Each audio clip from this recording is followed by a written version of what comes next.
થોડીક વાર પહેલા જે આપણું સ્વજન કોઈ હોસ્પિટલાઇઝ હોય એટલે આપણે પ્રાર્થના કરતા હોઈએ કે એ ભગવાન મારા પિતાશ્રીને બચાવી લેજે, હે માતાજી મારે માતુશ્રીને બચાવી લેજે, હે ભગવાન મારા ભાઈને બચાવી લેજે, મારા મિત્રને બચાવી લેજે, મારા ધણીને બચાવી લેજે, મારી પત્નીને બચાવી લેજે. એનો શ્વાસ ઉડી જાય, એનું પ્રાણ પંખીરું ઉડી જાય, દબા કે કબ્ર में सब चल दिए, अब ना दुआ न सलाम.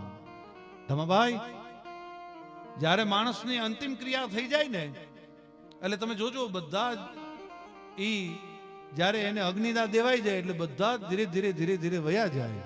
દબા કે કબ્ર में अब सब चल दिए, ना दुआ न सलाम. બધા વયા ગયા. જરા સી દેર में क्या हो गया जमाने को. એક થોડીક વારમાં શું થઈ જતું હશે. જે પહેલા મારી માટે મને જીવાડવા માટે મને પ્રાર્થના કરતા હતા, માનતાઓ રાખતા હતા, પરમાત્માને આરે બાજતા હતા, મારા જ પરિવારને, મારા મિત્રોને, એને શું થઈ જતું હશે. જરા સી દેર મેં ક્યા હો ગયા જમાને કો, અબ ના દુઆ ના સલામ. ભાઈ કોઈ પછી યાદ નથી કરતું, કોઈ બોલાવતું નથી. પણ હું તો થોડોક વધારે ભાવુક થઈ જતો માણસ છું. હા, મેં મારા બાપનું છત્ર છે ને, હું 21 વર્ષનો હતો અને મેં ગુમાવ્યું છે. જેણે બાપનું છત્ર ગુમાવ્યું હોય ને એને ખબર હોય કે બાપ શું છે. હા, એક બહુ સરસ દુહો છે, બારોટજીનો લખેલો દુહો છે. ચમરબંધીની ચણેલો હોય એ પાયામાંથી પડે.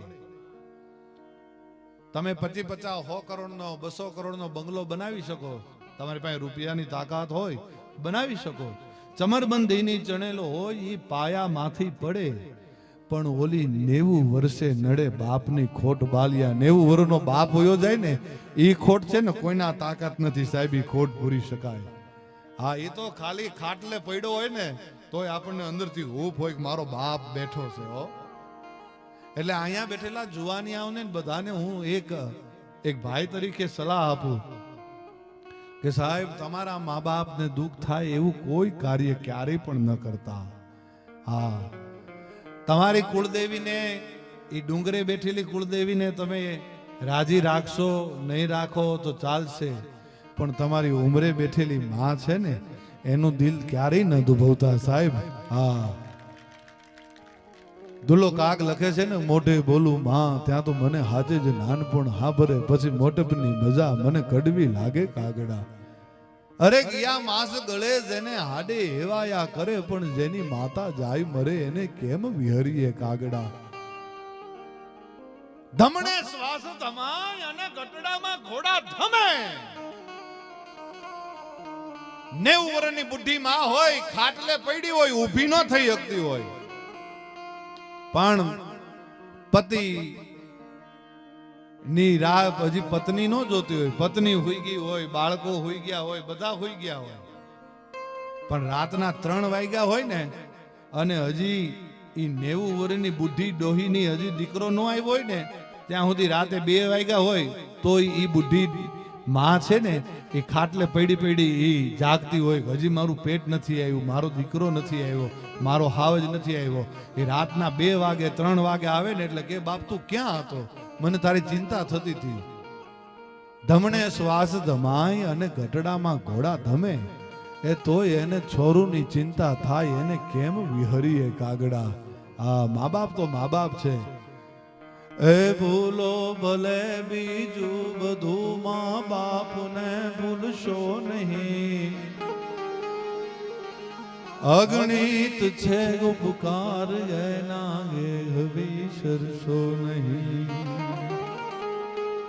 ભૂલો ભલે બીજું બધું, મા બાપને ભૂલશો નહીં. ફરી ફરીને આજ જેને જેને પોતાના સ્વજનો ગુમાવ્યા છે એમના ચરણોમાં હું કોટી કોટી વંદન કરું છું. અને પરમાત્માને, ભગવાન કાળિયા ઠાકરને, ભગવાન રામને, રાઘવને હું એવી પ્રાર્થના કરું, માતાજીને પ્રાર્થના કરું કે જે એ પરિવાર ઉપર જે કોઈ એમના સ્વજનો ગુમાવ્યા હશે, એ પરિવાર ઉપર જે આભ ફાટ્યું હશે ને, એ ભગવાન એને એ દુઃખ સહન કરવાની શક્તિ આપે. કારણ કે 12 દી બધા આવશે, પણ 12 દી પછી જે કાઢવા છે ને, હા, મારા બાપને 12 વર્ષ થઈ ગયા આજ, પણ હજી એ એકલા પડો ને એટલે એમ થાય કે મારો બાપ હોત ને તો હું જગત જીતી લેતો, હું જગતને મુઠ્ઠીમાં લઈ લેતા એમ. હા, 12 વર્ષે જો મને ન ભૂલાતો હોય તો આ સ્વજનો તો બહુ નાની નાની ઉંમરના સ્વજનો ગુમાવ્યા હશે.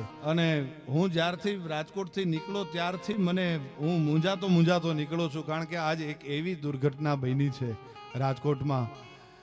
ભગવાન પરમાત્મા કોઈ દિવસ કોઈને પણ આ દિવસ ન દેખાડે. હા, કારણ કે જેને પોતાના ગુમાવ્યા હોય ને એને ખબર હોય કે પોતાના શું ગુમાવે એને કેમ થાય. કોઈએ પોતાનો બાપ ગુમાવ્યો હશે, કોઈએ પોતાની જનેતા ગુમાવી હશે, કોઈએ પોતાના સંતાનો ગુમાવ્યા હશે. એટલે આજનો હું તમને ન કરતો ઘણો આજ આનંદ કરાવવાનો મને ઘણો ઉત્સાહ હતો, ઘણું હતું. પણ હું ને રાજદીપભાઈ અમે એ જ વિચારતા હતા કે આજનો કાર્યક્રમ કેમ કરશું. અહીંયા પગ ઉપડતો નહોતો આવવા માટે, પણ જો ન આવું તમે આવડી રાહ જોતા હો અહીંયા અને ન આવીએ તો એક ખોટો મેસેજ જાય કે બ્રિજરાજદાન ન આવ્યા, રાજદીપભાઈ ન આવ્યા કે કાંઈ આવી રીતે બન્યું. પણ ખરેખર આજ આપણે પહેલા તો 2 મિનિટ મૌન ધારણ કરીએ. અને રાજદીપભાઈના આમાં ઘણા બધા તો એમના અંગત, કારણ કે આ ગોંડલના, અહીંયા ગોંડલથી રાજકોટ જિલ્લાના આ બધાને અહીંયા સંબંધો હોય. એટલે 10 જણા તો ખાલી ગોંડલના છે, 13 જણા. ઓહો, આ વાત કરવી એ પણ મારી માટે ખૂબ અત્યારે અઘરું બને છે.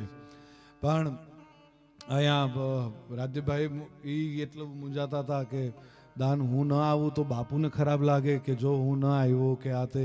પણ મેં તો રાજદીપભાઈને કીધું હતું કે ભાઈ આપ ન આવો તો ચાલે, હું બાપુને કહી દઈશ કે આવી રીતે. અને બધા સમજે આ પરિસ્થિતિ છે અત્યારે, તો એમને જ્યાં જ્યાં એમના સંબંધો હશે ત્યાં એમને જઈને ઊભું રહેવું પડે. પણ આપણે 2 મિનિટ માટે પહેલા એક મૌન એમની માટે, કારણ કે જેમણે કોઈ પોતાના સ્વજનો ગુમાવ્યા છે, હા, એટલે એ 2 મિનિટ માટે આપણે એક મૌન બધા જ આંખ બંધ કરીને એમના ચેતનાને, જેટલા હારે જે કોઈ એમનો દેહ ગુમાવ્યો છે, પોતાના સ્વજનો ગુમાવ્યા છે, એમની માટે 2 મિનિટ માટે આપણે મૌન ધારણ કરીએ.